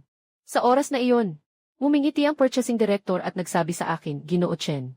Maliban sa mga baboy na ito, gusto rin naming makipag-ugnayan sa inyo para sa isang pangmatagalang eksklusibong kontrata sa supply. Sa susunod na 2 taon, lahat ng mga baboy na ilalabas sa inyong farm, kailangan naming kunin ang buong premyo. Ang garantisadong presyo ay laging 3 piso na mas mataas sa merkado. Kapag tumaas ang presyo, sumasabay tayo. Kapag bumaba ang presyo, hindi tayo magpapababa. Bukod dito, nais din naming makipagtulungan sa inyo. Ilulunsad namin ang Qinfeng Ecopig brand sa aming mga tindahan sa buong lalawigan. Kalahating kita. Pagkasabi ng salitang ito, biglang nag-alboroto ang mga tao sa paligid. Eksklusibong supply. 2 taong garantisadong presyo. Kailangan din makipagtulungan sa pagbuo ng brand. Ibig sabihin, hindi na ako mag-aalala sa pagbebenta ng mga baboy ko sa hinaharap. At palaging mabebenta sa mataas na presyo. Kumikita ng pera habang nakahiga. Nang marinig ni Lin Jianjun ang mga salitang ito, bigla siyang napatigil at nayanig. Isang bugso ng dugo ang diretsong lumabas sa kanyang bibig. Diretso siyang bumagsak sa sahig. Nagkagulo ang mga tao sa paligid. Nagmadali silang tulungan siyang makatayo. Pero nakatingin pa rin siya sa direksyon ko. Puno ng kawalang pag-asa at pagsisisi ang kanyang mga mata. Walang makuhang salita. Walang kahit anong alon sa kanyang puso. Hindi ko sinasadya na siya ihamakin. Sadyang lumawak na ang aking daan. Samantalang siya, matagal nang patay na ang kanyang daan. Noong gabing iyon, nagsagawa ako ng salu-salo sa pinakamagandang restoran sa bayan. Salamat sa mga master ng Suking Engineering Team. At sa mga magulang ko na laging sumusuporta sa akin. Sa hapagkainan, nakataas ang baso ni Suking habang nakatingin sa akin. Ang mga mata niya ay kumikislap na parang mga bituin. Chen Feng, binabati kita. Nagawa mo na. Tumingin ako sa kanya. Punong-puno ng pasasalamat sa puso ko. Kung hindi siya, hindi ako makakarating hanggang ngayon. Hindi ito nagawa mag-isa lang. Nagawa namin ito ng sama-sama. Nagtagpo kami ng kanyang mata. Ininom namin ng sabay. Pagkatapos ng salu-salo, sabi ko kay Suking, gusto kong magtayo ng kooperatiba sa pag-aalaga ng hayop. Kasama ang mga taga-baryo na gustong mag-alaga ng baboy. Ako ang magbibigay ng teknolohiya at mag-aalaga ng baboy. Sasagutin ko ang benta, para lahat ay makakuha ng kita. Gusto mo bang makisali sa akin? Nagliliwanag ang mga mata ni Suking. Matinding tumango. Siyempre, gusto ko. Ito ang tunay na may kabuluhan. Nakakatawa si Lin Jianjun, akala niya ang pagpapalaki ng baboy ay basta kita lang sa patong. Kumikita sa panalamang sa mga manggagawa at pagtipid sa materyales. Pero hindi niya alam, ang tunay na pagpapalaki ay nakasalalay sa teknolohiya. Sa pananaw, sa pagsama sa lahat para kumita. Hindi dito nagtatapos ang landas ko. Gusto kong magtatag ng kooperatiba sa pag-aalaga ng hayop. Kinagabihan, kumalat ito sa buong nayon. Kinabukasan ng umaga, puno ng tao ang barangay hall. Lahat ay nagpunta para magparehistro sa kooperatiba. Si Raulo, gusto kong sumali. Mayroon akong 2 ektarya. Gusto kong mag-alaga ng 1-0 baboy. Turuan mo ako ng teknik. Noong una, ang baliw ay hindi Tito. Sumusunod sa iba na nangungutya sa'yo. Huwag mong papansinin. Gusto ni Tito na makipagtulungan sa'yo ng maayos. Turuan mo ako. Naniniwala kami sa iyo. Kaya mong dalhin kami sa pagkakakitaan. Susunod kami sa iyo. Kaya mong tulungan kaming kumita. Susunod kami sa iyo. Tumingin sa mga sabik na mukha. Puno ako ng damdamin. Sinabi ko sa lahat ang mga patakaran ng kooperatiba. Nagbigay ako ng libreng teknikal na gabay. Nagbigay tayo ng 2 uri ng pagkain para sa pagpatay ng baboy at fermentation. Pantay na pagbabakuna. Sa panahon ng paglabas, bibili tayo ng may kasiguraduhang mas mataas sa presyo ng merkado. Ang mga residente ay kailangan lang alagaan ang baboy ayon sa aking pamantayan. Ayos na ang lahat. Hindi na kailangang mag-alala sa benta. At hindi na kailangang mag-alala sa teknolohiya. Matapos marinig ng mga residente, mahigit 30 pamilya na ang pumirma ng kasunduan sa pagsali sa kooperatiba. Tumingin si punong barangay Lawang sa eksena na ito. Natuwa siyang niyayakap ang balikat ko, si Fengzi. Talagang nakagawa ka ng isang malaking mabuting bagay para sa aming barangay. Pasensya na at hindi kita natulungan noon. Sa mga susunod na usapin tungkol sa kooperatiba, suportado ka ng buong barangay. Habang nagsisimula ng umusbong ang kooperatiba, hindi inaasahan na si Lin Jianjun na nasa bingit ng kawalan ay gagawin ang mas lalong nakababaliw na bagay. Hawak niya ang utang na halos 700,000 yuan sa feed factory at bangko. Araw-araw siyang hinuhuli sa utang. Nailagay na ang mga selyo sa bahay niya. Nakiusap si Li Juan na magdiborsyo sa kanya. Umalis siya sa bahay ng kanyang ina. Sa kawalan ng paraan, siya ay bumaling. Nais talagang kunin ang ideya mula sa mga namatay na baboy. Noong araw na iyon, isang miyembro ng kooperatiba ang lihim na tumawag sa akin. Sa isang naguguluhang tono, sinabi niyang, Fengzi, mabilis kang pumunta rito at tingnan mo. Si Lin Jianjun ay lihim na inalis ang mga namatay na baboy na inilibing dati. Inalis niya ito. Nagload ng isang sasakyan. Hindi alam kung saan ito dadalhin. Bigla akong kinabahan. Agad kong naisip kung ano ang balak niya. May malinaw na regulasyon ang bansa. Ang mga baboy na namatay dahil sa sakit ay dapat itapon ng maayos at lubos na ilibing. Bawal ang pagpatay, pagbebenta at transportasyon. Hinukay ni Lin Jianjun ang mga baboy na namatay sa sakit. Siguradong gusto niyang ipagbili ng lihim sa mga iligal na katayan para makakuha ng pera at makabayad ng utang. Ito ay hindi lamang isang seryosong paglabag sa batas, kundi isang biro sa kaligtasan ng pagkain ng mga tao. Kapag ang mga karne ng baboy na namatay dahil sa African swine fever ay pumasok sa merkado, hindi natin kayang isipin ang magiging resulta. Agad kong pinakiusapan ang kasapi na magpatuloy sa pagbabantay. Sabay nito, kumuha ako ng cellphone at tumawag ng pulis. Tinawagan ko rin ang County Market Supervision and Administration Bureau at ang Livestock Station. Ipinaliwanag ko ang buong sitwasyon. Pagkatapos ng tawag, nagmaneho ako kasama si Suking. Sinundan namin ang lokasyon na pinadala ng miyembro. Si Lin Jianjun ay nagmamaneho ng isang luma at sira-sirang truck. Sakay ang isang truck ng mga patay na baboy, papunta sa iligal na katayan sa Karatigbayan. Sinundan namin sila buong daan. Sa isang checkpoint sa kalagitnaan ng daan, ng mga pulis at mga enforcer mula sa Market Regulation Bureau at Livestock Station. Kami ay naipit sa harap at likod, at pinahinto. Nang binuksan ang pinto ng truck, sumalubong agad ang matinding amoy ng bulok na nabubulok. Puno ng mga bangkay ng mga baboy na namatay sa sakit ang loob ng sasakyan. Ang ilan ay nagsimula ng mabulok, nang hilahin ng mga otoridad mula sa silid ng driver. Ang mukha ay parang papel. Ang buong katawan ay nanginginig na parang butil ng bigas. Agad na gumawa ng ulat ang mga otoridad. Nagtala ng ebidensya. Inaresto ang lahat ng mga baboy na namatay sa sakit. Ipinadala para sa ligtas na pagproseso. Si Lin Jianjun ay dinala rin sa lugar. Sa pagkakataong ito, wala na siyang pagkakataon na makabawi. Paggawa at pagbebenta ng mga alahas na hindi sumusunod sa mga pamantayan ng kaligtasan. At nakakasagabal sa mga hayop at halaman. Krimen sa pag-iwas at quarantine. 2 paratang na pinagsama. Ang naghihintay sa kanya ay mahigpit na parusa ng batas. Ang balita ay bumalik sa nayon. Walang sinuman ang nakiramay sa kanya. Karapat-dapat, talagang nababaliw na siya. Kahit mga may sakit na baboy, ibinibenta pa. Ito ay isang bagay na magdudulot ng pagkaputol ng lahi. Ang ganitong tao ay dapat na makulong ng habang buhay. Talagang walang awa at baliw. Noon pa man, alam kong hindi siya mabuti. Ngayon, mukhang talagang masama na. Sa ika-7 araw ng pagkakakulong ni Lin Jianjun, ang kanyang asawa na si Li Juan ay nag-asikaso ng kanilang diborsyo. Dinala ang mga bata pabalik sa kanyang pamilya. Lahat ng natitirang gamit sa bahay ay kinuha na rin. Ang kanyang dating marangyang tahanan ay tuluyan ng nagkawatak-watak. At wala akong oras para pagtuunan ng pansin ang kanyang kapalaran. Ang kooperatiba ay nasa tamang landas na. Mahigit 30 na pamilya ang sumali sa kooperatiba. Nagtayo na ng mga pamantayang babuyan. Araw-araw, ako at si Suking ay nagbigay ng gabay sa bawat bahay. Tinutulungan silang ayusin ang formula ng pagkain at gumawa ng mga hakbang sa kalusugan. Lahat ng mga biik ay matagumpay na nakapasok na. Pumunta na ang mga lider ng bayan ng ilang beses. At ginawang halimbawa ang aking kooperatiba para sa pagpapaunlad ng mga nayon sa buong bayan. Ipapalaganap pa sa buong lalawigan ang aking eco-friendly na paraan ng pagpapalaki ng hayop. Ang aking organic na baboy ay mabenta sa supermarket ng Xianfengli. Sikat na ngayon ang brand ng Qinfeng Ecopork. Maraming distributor mula sa ibang lugar ang lumalapit sa akin. Gusto nilang makipag-collaborate sa akin. Lahat ay patungo sa mas maganda at mas maunlad na direksyon. Sa wakas, ang lahat ng pagtitiis ko sa loob ng 2 taon ay napalitan ng mga konkretong tagumpay. Hindi ko lang nakuha muli ang lahat ng akin, kundi dinala ko rin ang buong baryo sa landas ng pagyaman. Pagkaraan ng 3 buwan, inilitis ang kaso ni Lin Jianjun sa korte. Bilang nakapag-ulat, nandoon din ako sa paglilitis. Ipinakita ng prosecution ang buong chain ng ebidensya sa korte. Mga dokumento tungkol sa produksyon at pagbebenta ni Lin Jianjun ng karne ng baboy na namatay sa sakit. Ulat ng pagsusuri. May mga naunang tala ng iligal na pagsira sa produksyon at operasyon. At pagpapakalat ng mga chismis tungkol sa epidemya ng hayop. Bawat isa ay may matibay na ebidensya. Nakatayo si Lin Jianjun sa upuan ng mga akusado. May puting buhok, mukhang pagod at walang sigla. Wala na ang kanyang dating kayabangan. Ang buong anyo niya ay parang isang basang puti.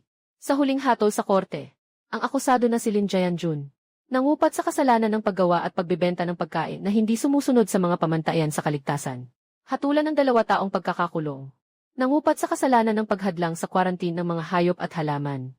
Hatulan ng 1 taon at 6 na buwan na pagkakakulong.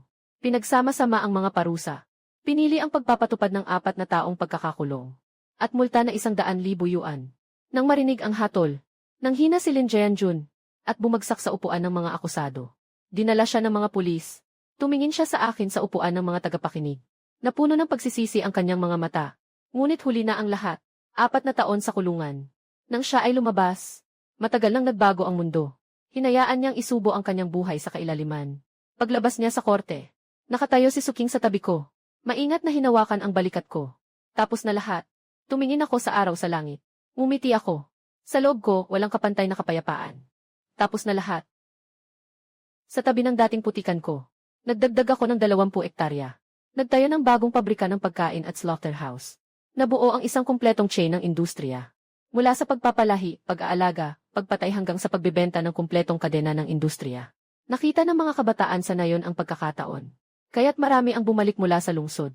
Sumali sa kooperatiba. May mga nangangalaga sa mga hayop. May mga namamahala sa pagbebenta. May mga nag-aasikaso ng online na live streaming. Naging masigla ang buong nayon. Noong nakaraan, ang mga walang laman na nayon. Ngayon, bawat pamilya ay may trabaho na.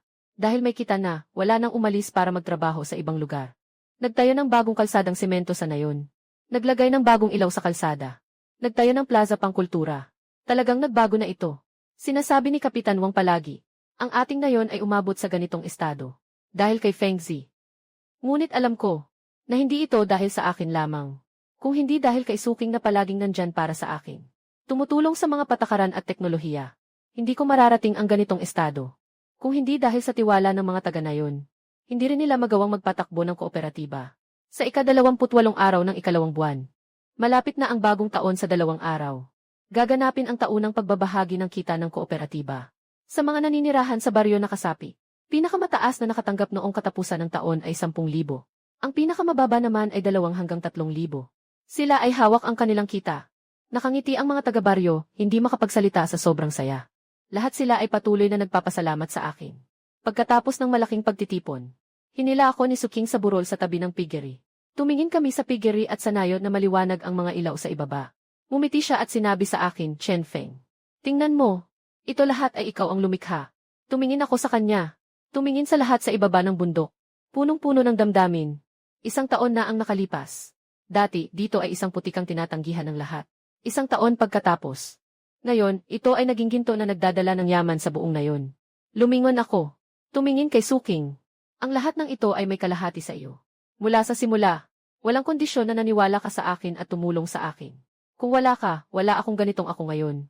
Kinuha ko ang kahon ng singsing mula sa bulsa. Lumuhod ako sa isang tuhod at itinaas ito sa harap niya. Si Suking sa nakaraang taon. Salamat sa pag-akyat sa akin.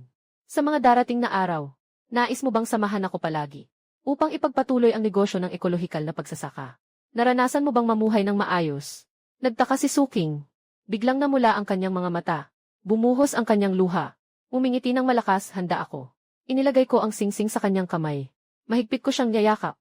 Sa baryo sa ilalim ng bundok, umaalingaw-ngaw ang mga paputok. Lalong tumitibay ang diwa ng bagong taon. Sa ikalawang taon ng tagsibol, nakaakyat na naman ang antas ng aking negosyo sa ekolohikal na pagpapalaki. Nakipagtulungan kami sa Provincial Agricultural Science Institute. Itinatag ang sentro ng pananaliksik at pag-unlad ng ekolohikal na aquaculture. Si Suking ang naging direktor ng sentro ng pananaliksik at pag-unlad. Nagsasaliksik ng probiotic fermented feed at siklo ng pagtatanim at pag-aalaga. Patuloy na pinabuting teknolohiya sa aquaculture. Bumababa ang gastos. Pinapabuti ang kalidad ng karne ng baboy. Ang aming Kinfeng Ecological Pig ay nakakuha ng pambansang sertipikasyon ng berdeng pagkain. Nakapagtayo sa pambansang plataporma ng sariwang pagkain online. Sabay na nagbebenta online at offline. Lalong tumataas ang kilala ng tatak. Maraming mga taga-probinsya ang pumupunta upang maghanap ng impormasyon. Para magbisita at matuto sa aking piggery. Walang pag-aatubili kong ituro ang mga teknik sa ekolohikal na pagpapalaki. Libre kong ibinabahagi ang pangunahing teknolohiya. May nagtatanong kung natatakot ka bang malampasan kanila. Palagi akong natatawa kapag sinasabi kong gaano kalayo ang kayang marating ng isang tao.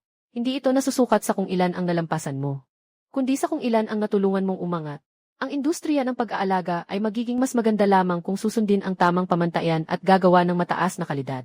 Kung lahat ay gagawa ng mataas na kalidad at magsusulong ng ekolohikal na pag-aalaga, mas gaganda ang industriya at mas malayo ang mararating natin.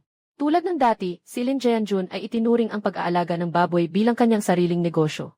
Hindi niya kayang tiisin na may mas magaling sa kanya. Palaging gumagawa ng masama. Sa huli, pinilit niya ang sarili sa matinding sitwasyon. Samantalang ako ay ginawang negosyo ng lahat ang pag-aalaga ng baboy. Kasama ang mga taga-baryo sa pagkita. Mas malawak ang daan ngayong tag-init. Nagkasakit ng malubha ang ama ni Lin Jianjun, ang aking tiyuhin. Pumasok sa ospital. Kailangan ng malaking pera para sa operasyon. Nanghina ang loob ni Tia. Nahanap ang aking babuyan. Niyakong nagsabi sa akin. Hindi makakatulong si Lin Jianjun sa kulungan. Lahat ng pwedeng ibenta sa bahay ay nabenta na. Talagang hindi na kaya pang ipunin ang pera para sa operasyon. Pakiusap, tulungan mo ako. Nakikita ng mga magulang ko na kawawa si Tia. Sinasabi nila na siya pa rin ang aking tiyahin. Dugo ay mas makapal kaysa sa tubig. Kung makakatulong, tulungan na lang. Tahimik akong matagal. Hindi ko makalimutan nang bawasan ako ni Lin Jianjun ng aking kita. At pinagtawanan ako. Tinutulungan ng tiyuhin at Tia sa tabi. Na sinasabi akong walang alam sa kabutihan. Na dapat akong magtrabaho para kay Lin Jianjun. Nang naglagay si Lin Jianjun ng lason sa aking pagkain, wala silang sinabi na mabuti. Ngunit habang tinitingnan ang tiyuhin na nasa bingit ng kamatayan, napalambot pa rin ako sa huli. Pumunta ako sa ospital upang bayaran ang buong halaga ng operasyon ng tiyuhin. Pakiusap, mas mabuti kung ang pinakamahusay na doktor ang gagawa ng operasyon sa kanya. Matagumpay ang operasyon. Nakaligtas ang tiyuhin sa panganib. Hawak-hawak ng tiyahin ang aking kamay. Umiiyak siya ng walang tigil. Paulit-ulit siyang humihingi ng tawad. Sabi niya, dati silang nagkamali. Walang kaalaman sa pagpapalaki ng anak. Sabi ko ng mahinahon, hayaan na ang mga nakaraan. Walang kailangan ibalik na pera. Ipinapakita ang pagmamalasakit ng nakababatang henerasyon. Hindi ko pinatawad si Lin Jianjun. Ayaw ko lang na dahil sa mga alitan ng nakaraan ay hindi tumulong sa oras ng pangangailangan. Pagkatapos ng insidenteng ito, mas lalo akong hinangaan ng mga tao sa nayon. Sabi nila, hindi lang may kakayahan si Chen Feng. At saka, ang plano. Kung iba ang nasa pwesto, hindi nila tutulungan ang taong nakakasama nila. Bago ang Mid-Autumn Festival, pumunta ako sa kulungan para bisitahin si Lin Jianjun. Mahigit 1 taon sa kulungan ang nagbago sa kanya ng husto. Naging payat na payat, wala ng kayabangan. Tanging katamlayan at pagod na lang ang natira. Nakita ko siyang natigilan ng matagal. Tumingin siya sa ibaba. Sira ulo, pasensya na. Salamat sa pera para sa operasyon ng tatay ko. Walang anuman. Para iyon kay Tiyo.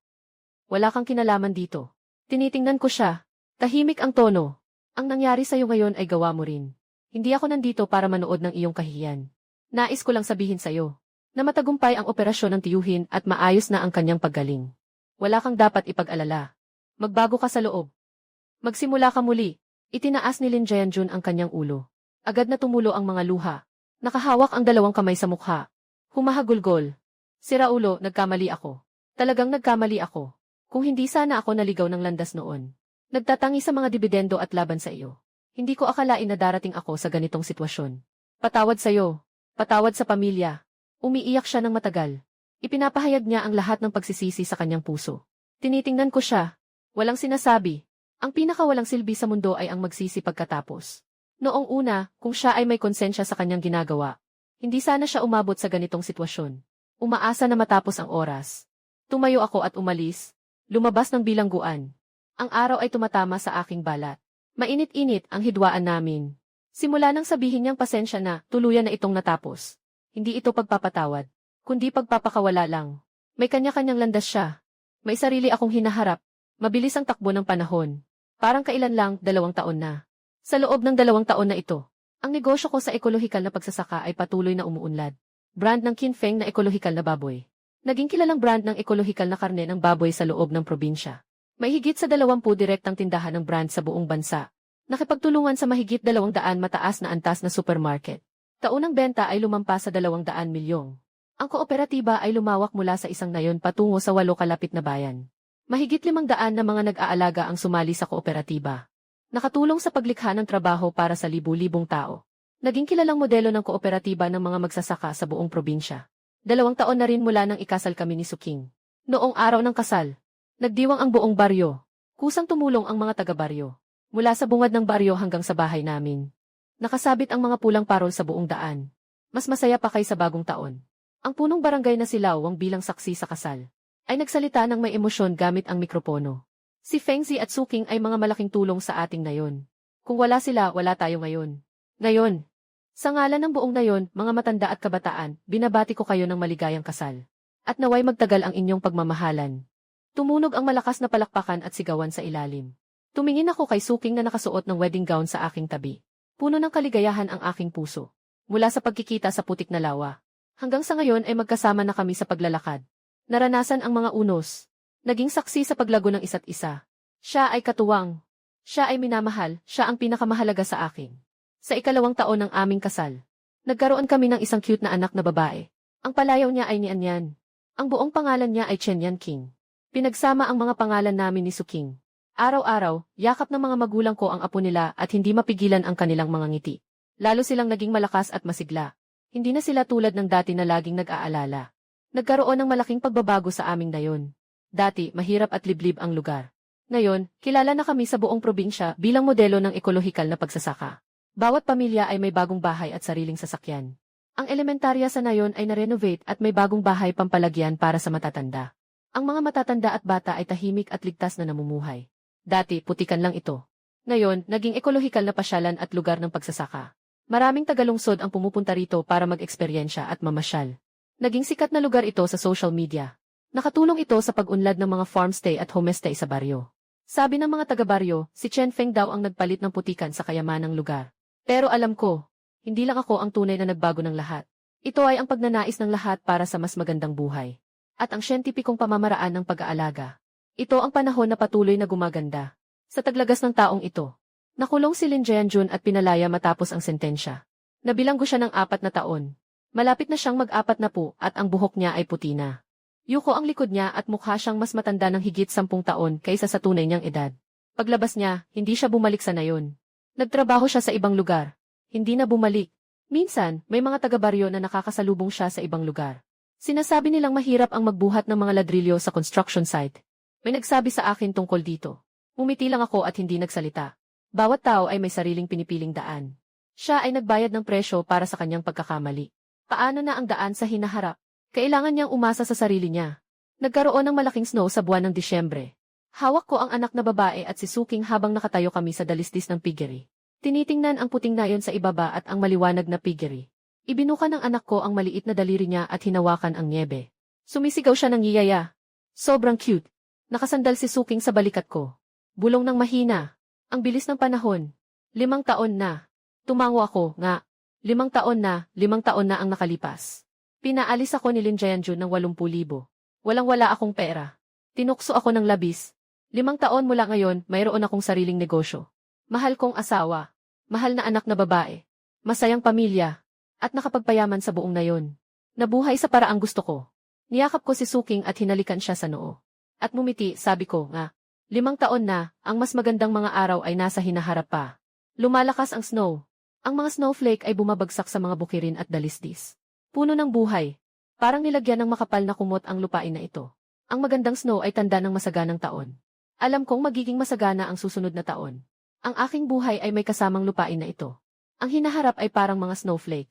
Malinis at bukas. Ang landas ay maliwanag.